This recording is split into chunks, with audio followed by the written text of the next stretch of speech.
This is an amateur video of a 427 side oiler, medium riser, dual quad engine that has been stroked to 482 cubic inches. I will start it up and video that.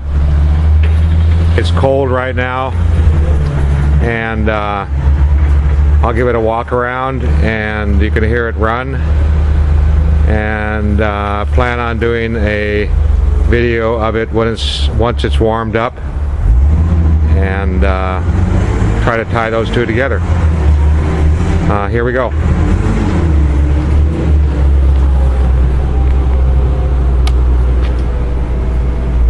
Give it a little gas.